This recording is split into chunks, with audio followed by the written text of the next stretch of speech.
Hi everybody, so I'm 75 hours in, well over 75 hours in on Stalker 2 Heart of Chernobyl, so I thought it was time to do my review because I want to get it in before the end of the year, because the headline for this review is Game of the Year for me. Absolutely Game of the Year, but there's quite a few caveats and quite a few things you need to know, I think, if you're thinking about buying and playing Stalker 2, that I'm going to go into in this review as well.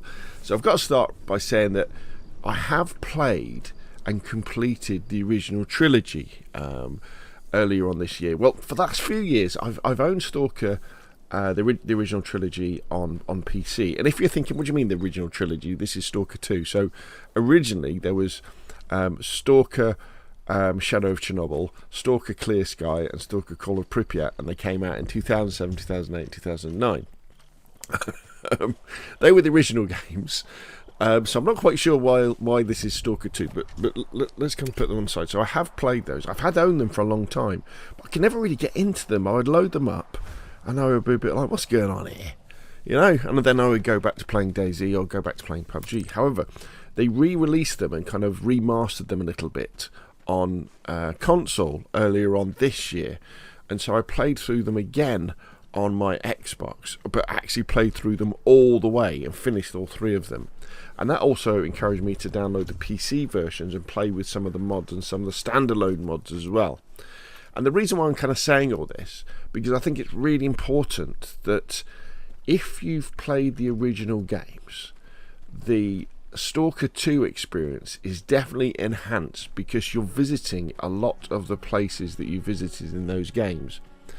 And I'm not saying you don't have to play the original games to play Stalker 2, far from it. But if you can imagine, when you go into, say, that there's a bar, for example, and you go into a bar that was from a game from 2008, that the structure of the bar is very, very similar, so you can recognise it, but now it looks beautiful in Unreal Engine 5 in Stalker 2, and maybe some of the characters are the same. You have all these amazing feelings coming back. And this sense of, oh, I've been here before. Not I've been here before in terms of, oh no, I've got to go through this again, but oh yeah, I'm really glad to be back. And oh, look how beautiful it looks now. And what they've done is, as well, is many of these areas that you go to and visit again, they're kind of the same, but they're obviously looking older because this is set a few years after the original trilogy. But they've got extra bits on them now. You can explore extra bits, so there's this added excitement. Whereas if you're new to these areas, you go in and go, well, you know, this is the way it is. So I do think that gives me a little bit of rose-tinted glasses for Stalker 2. It definitely does, because I've also had the level of expectation, because I think the original Stalker games, although they're fighting against the problem that they were made in 2007, 2008, 2009, and all that brings, they're really good games, really enjoyable games for me, and I think they tick a lot of boxes about what my favourite sort of single player game would be. And so going into Stalker 2, it's very much, I just hope it's almost as good as these. I just hope they don't mess it up, because it's a long time afterwards. It's not all the original devs, and I just hope. And then, of course, it turns out that, you know, it is, and that excitement that they haven't messed it up, maybe again more rose-tinted, another pair of rose-tinted glasses on top of the existing ones, kind of going over that and making me skew my opinions a little bit. Where if someone's never experienced those original games and haven't, and maybe heard about Stalker 2 was coming out, but all right, yeah, it's an open world single player post-apocalyptic game. Yeah, let's see what it's like, kind of thing. And also, having played the original ones, which are glitchy and buggy as well, when I come into glitchy and buggy stuff in Stalker 2, I'm not that bothered by it. You know, I'm just like, all right, yeah, this is what Stalker Games are all about. So, in any way, kind of the highlight, as I said, is this is my game of the year. I think GSC, the devs behind Stalker 2 and the original games, you know, I think they've recreated the magic again. They've captured lightning in a bottle again.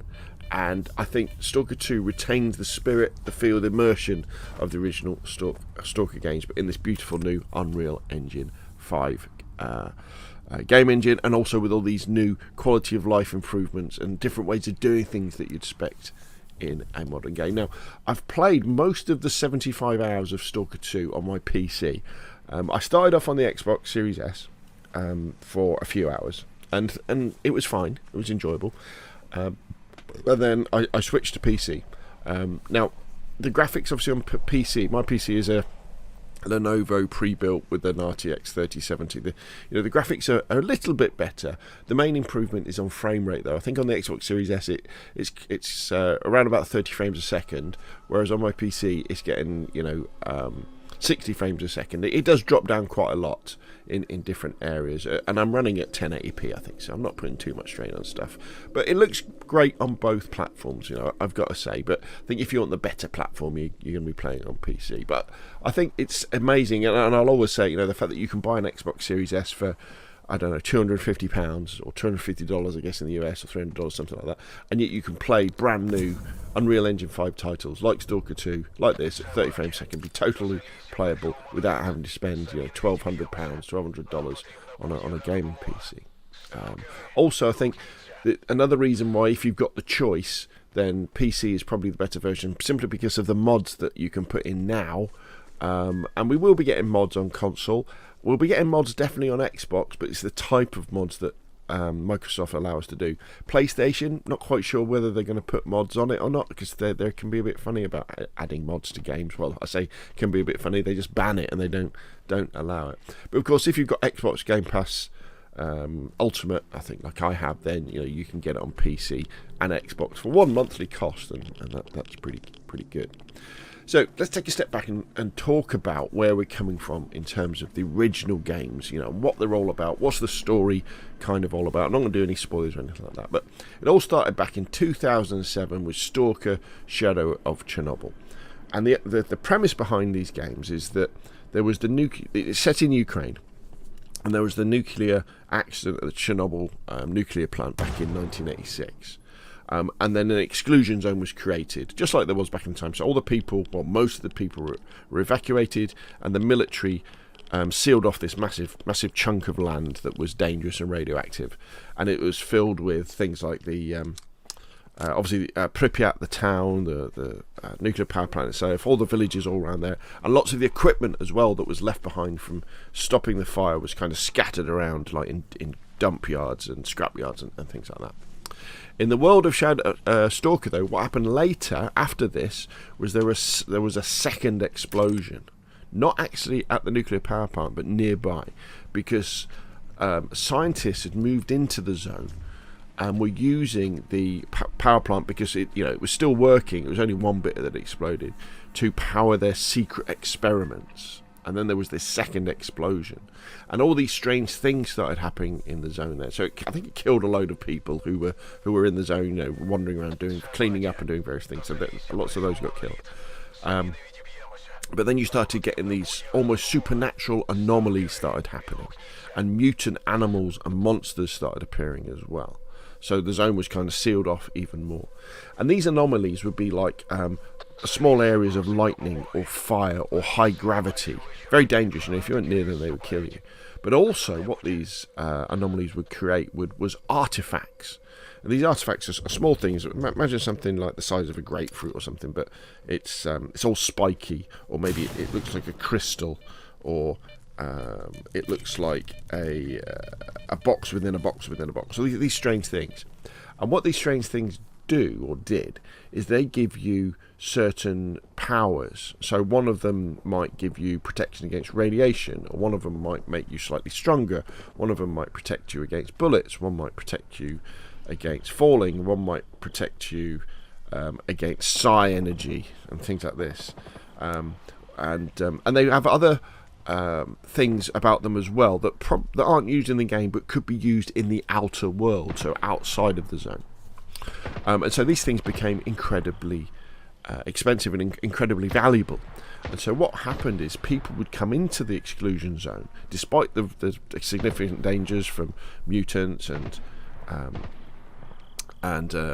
and mutant animals and monsters and these anomalies themselves that could kill you in an instant. And obviously the army that was there, they came in to find these artifacts and smuggle them out or sell them to traders within the zone to make their fame and fortune. And that's what a stalker basically is.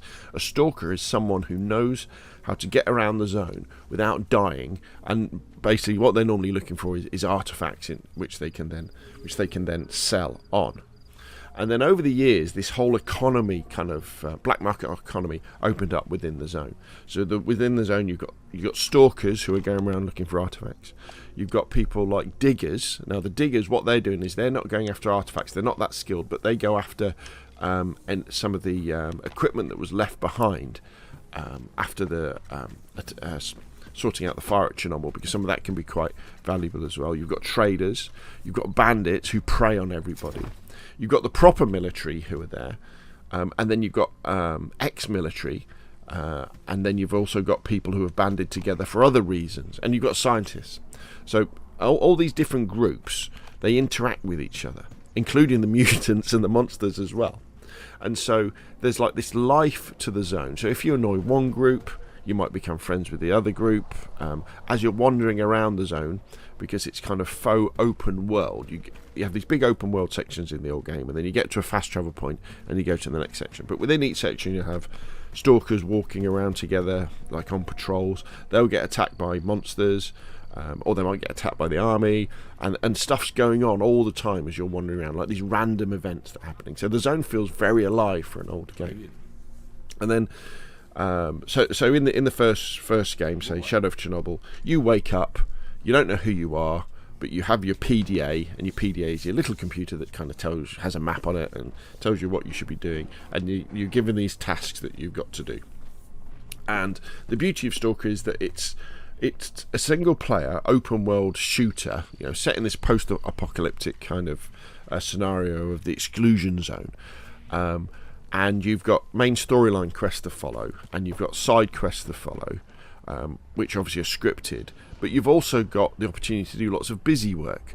So you can choose the order at which you do things, and so you can wander off and just go looking for artifacts if you want to, and sell them at traders to get better guns and get better armor and get upgrades and things like that. You can just wander off. You don't have to do things strictly like you linear would, like in a normal single player game. And this was quite quite surprising at the time, and is a really cool way of doing things, because it means, say you're doing a main mission and you're like, okay, I've had enough really of doing this, and I don't really want to go over to that other side of the map for the next bit I've got to do. However, I do know that my guns are a little bit worn, and I could do with some more ammo. So I'll tell you what I'm going to do now is I'm just going to go to that trader that's a couple of kilometres over that way, and I'm going to sell the artifacts I've got, and I'm going to repair my armour, and I'm going to buy some more ammo, that sort of thing. And you wander off and do that, and on the way you'll bump into some mutant animals you've got to kill, or some bandits who try and kill you, or even just some friendly stalkers and you have a quick chat with them, all that sort of stuff. So it's really cool. So we had Shadow of Chernobyl, the first one. Then you had Clear Sky, which was a prequel to the first one, and then you had Coal of Pripyat, which kind of finished off the trilogy. And I kind of think that with the original games, the second two, they're more like DLC for the first one, because although they improve the games in terms of the game engine looks better and the mechanics of the game look better, and the areas look better as well, you are revisiting quite a few of the original locations in the subsequent two. And yeah, what basically then happened is on PC, well, it was only PC back then, modders came along, and because GSC, the game developer, kind of stopped being an entity, I think in about 2012, 2013, and the game files became available. I don't think it was ever an official thing, but the game files became available. What modders were then able to do is not only do your normal kind of mods within the game, for invincibility or free camming and stuff like that, but they also then took all of the three original games and squashed them together to make new standalone mods that had all of the places in, all of the locations, and all of the quests in as well. And so you can get these standalone mods, which are basically, you just download them. It's just a different game, Stalker, but it's all of those three things, which is very unusual because there was no GSC, there was no developer or publisher to send these people cease and desist and say, "Oi, you're not allowed to do this. This is our intellectual property." Now, what's interesting as well is now GSC is back, or came back, I think, in about 2017 to develop Stalker 2, is that they've said to the modders of these standalone games, said, "Look, we appreciate the fact that you've kept Stalker alive while we haven't been here, and we don't want you to get rid of these mods, but can you please just put links in the mods so that people can buy the original games?" Which I think is really cool that they've done that, and they are really good, the standalone mods. But that's the subject of another video. So that's the kind of background of Stalker and what you're doing. You know, it's open world, it's shooter, it's adventure, it's Eastern European, and you've got your own. You can follow your own instincts about what you want to do. I mean, obviously you've got to follow the story. You can't do the story in you can't do it in completely any order because things just won't work. But you can wander off and do other stuff. So Stalker 2 is set, a few years after the events of the original trilogy, and you're going back into the zone as this guy called Skiff. I guess that's his nickname. What's happened is his house, his apartment, has been destroyed in a big fire, and there's an artifact there. And he thinks, "Oh, great, brilliant. I know where this has come from." But this artifact he's got is out of zone energy, I think they say it. So he gets talking to this scientist fellow. He says, "Well, look, we can recharge this if we go back into the zone with this special thing." And so that's I guess why he seems to be going into the zone, is because he wants to be able to sell this artifact for a lot of money to be able to get somewhere to live back. Which is interesting because in the first Stalker game you're playing as a stalker, in the second game you're playing as a mercenary, in the third you're playing as a soldier, and now we're just playing as an ordinary Joe. Now he is an ex-soldier as well, though. Anyway, so that's why he goes in. But of course, you go in and you start this, and you'll do the initial tutorial where you're kind of learning how the game works, and things don't go to plan, and that's where our adventures begin. And I think the story you follow in Stalker 2 is really interesting and complex. In the same way that the game mechanics and the graphics have developed from the original games, the story has as well, and the world has as well. Everything's not quite as it seems in Stalker 2, whereas things were maybe quite simple about the factions and what was going on and the way they interacted with each other in the original Stalker games. It's not like that now. There's forces working beneath the surface, and you'll go into somewhere like a town or a village, and you'll be like, all right, and everything seems okay. But once you start talking to a few people, you think, all right, the cracks are starting to appear. Different things are happening, which I think is great. Now, I highly recommend that as soon as you start playing, switch to Ukrainian voice actors in the settings and use English subtitles, because the English voice acting is okay, but I think it takes away from where you are. The game looks absolutely beautiful. It can be challenging to hardware, but just turn down the settings a bit. I run at 1080p on my PC at high, and it seems to be okay most of the time. The open world is absolutely huge, and the devs reckon if you want to explore the whole of the map and complete everything, you're going to need over 100 hours. And I can definitely say that because I've done 75 hours now, and I'm nowhere near finishing. I think I'm just about halfway through. I am taking a lot of time. I do keep wandering off doing my own thing. Sometimes I just leave the game running because I'm recording videos and things like that. They say that if you rush, just do the main storyline, you could do that and do it in less than half that, so less than 50 hours. Avoiding side quests and things like that. But I would say, don't play Stalker 2 in order to finish it. You play it to experience it, and in fact, I'm hoping what it will be like when I finish Stalker 2 is that it will be like when I finish the other Stalker games, is that when you're near the end, you do get into that feeling of, all right, I just want to get this finished now. I might have really enjoyed it. This might have been the best game I've ever played, but I just want to finish it. But when you do, you think, oh, I want to be back in the zone again, because the world is so cool and so alive.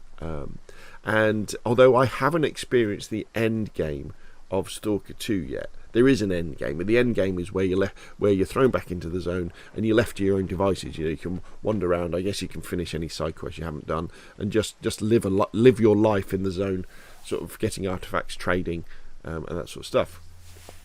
I think the ambient storytelling is top notch. When you go into a place, and you'll find various junk lying around of the people who were there, and you can look around and think, oh right, yeah, something's happened here.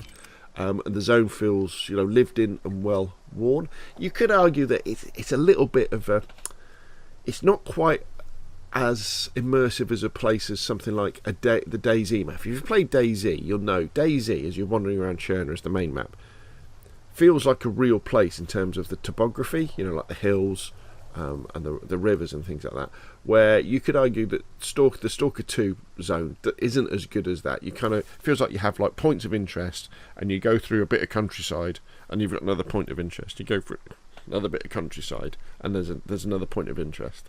But but within that countryside, which is overgrown bushes and trees and things like that, there is other stuff. There's junk and stalker camps, and I think once they've sorted out the A life, which I'll talk about in a minute as well, it will feel a lot better. Gunplay is particularly satisfying.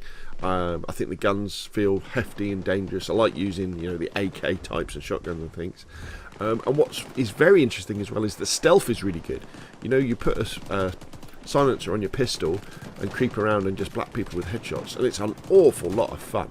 The enemies aren't bullet sponges like they were in the original games when you would play them on the easier levels as well. There's some survival aspects as well. Your character's got to eat and drink, and you've got to take meds for radiation, and the artifacts are there you can use them to buff your character as well, and your weapons and armour can be upgraded, but it's all pretty simple. We're not talking about like Fallout 4 levels of RPG complexity, but the character that you're playing the late game with isn't the same character that you're playing the early game with. You're much more dangerous in terms of the power of your weapons and the defense of your armour and things like that. And I think for me, the beauty of the Stalker games, including Stalker 2, is the gameplay balance that you have. You've got simple exploration where you're just wandering off and doing your own thing. You've got the talking to NPCs bit, which is very much like Fallout things. You've got generally just fighting mutants and bandits as you bump into them. You've got the busy work where you think, all right, I need to make some money now, and you find some artifacts, or you go and sell your loot. You've got upgrading your gear. You've got doing the main missions at the major points of interest. And then you've got things like side quests at smaller locations. And it's all within this amazing environment that is the zone. And I think in Stalker 2, I never feel overwhelmed by the number of tasks to do. You never have more than normally about 4 or 5 things to do in your PDA. And as with most games, the side quests are often where the real fun is. We just go off and do something random and it develops into something else. The game for me never really feels like a grind. I mean, after about an hour and a half, of course, I'm getting a bit like, I should go and do something else now. But while I'm playing, I'm immersed and having fun. And when I come away, I think, I can't wait to get back into the zone again. Now, Stalker 2 has many, many faults. There's lots and lots of bugs and glitches in it. There's NPCs for quests that don't appear. There's frame rate drops. You go into areas and it'll drop down to 5 frames a second. There's game crashes and stuff like that. At the moment, the worst one is what I said before about the zone being a little bit empty between points of interest. So when you're going from one village to, say, a factory area, that countryside feels a little bit bare. Where in the first games, you will have patrols of stalkers and the military wandering around, getting into scraps with each other, getting into scraps with mutants. That's not working as it should. And the devs know this, and they are working on it, and there are patches coming out all of the time. So there is an argument, excuse me while I take a sip of my coffee,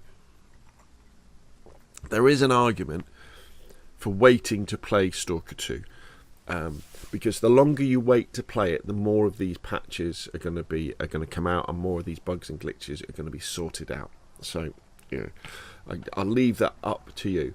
I kind of think that Stalker 2 is the kind of game that you're going to be playing again and again, especially on different difficulty levels, because the game is a very different game when you're playing it on the harder difficulty levels. When you're playing it on novice, you're playing it really for the story and the adventure and the exploration. The survival side isn't that difficult because there's lots of everything all over the place. But when you're playing it on like Stalker and the Veteran, that's when you really do have to think about conserving your ammo and your med kits and approaching situations in very careful manners. And also with the mods that are coming on, especially on PC, they're going to significantly change the game as well. So I think you're going to be playing again and again. So I don't think there's anything wrong with playing through Stalker 2 now. But if you're thinking, oh, I really hate it when there's bugs in a game, then maybe wait. What else could I say, really? I mean, this idea of modding as well, I think this is something that I'm incredibly excited about, because modding is what kept the original trilogy going, transformed the original trilogy, and really kept everybody excited. And I think with this new foundation that we have, with this Stalker 2 built on Unreal Engine with modding support, we've got something that's going to be around for a long time. If you're familiar with DayZ, DayZ's been around for 10 years. I think maybe we're going to have something similar to that with Stalker 2. I mean, maybe there will be Stalker 3 and we'll have a new trilogy of games. But the fact that we've got this massive area, this absolutely huge map with all these great places to visit that modders can now get their teeth into, and really start coming up with their own ideas and implementing them. I think I'm so excited for the possibilities that we're going to have over the next few years with Stalker 2. I think it's going to be absolutely magical. So, there we go. For me, I kind of think that Stalker 2 may be like the perfect single-player game. I really love this setting, this Eastern European post-apocalyptic, just in the future, but not too far kind of environment with this amazing atmosphere. And this gameplay balance and excitement that you have between, this is the story that you've got to follow, these are the side quests that you've got to follow, but by all means go and wander off and do these other things, but it's not a grind in the way that something like an Assassin's Creed game would be, or a Wildlands game would be, where you've got a million different markers on the map that you're like, oh gosh, I've got to do another one of these, have you? It's not like that at all. So there we go. For me, Stalker 2, it may be a flawed genius at the moment, but I really, really love it. And for me, it's my Game of the Year 2024. Thank you very much. My voice is about to give out. If you've enjoyed the video, hit like. Once more, the same, press subscribe. Of course, I'll see you again soon.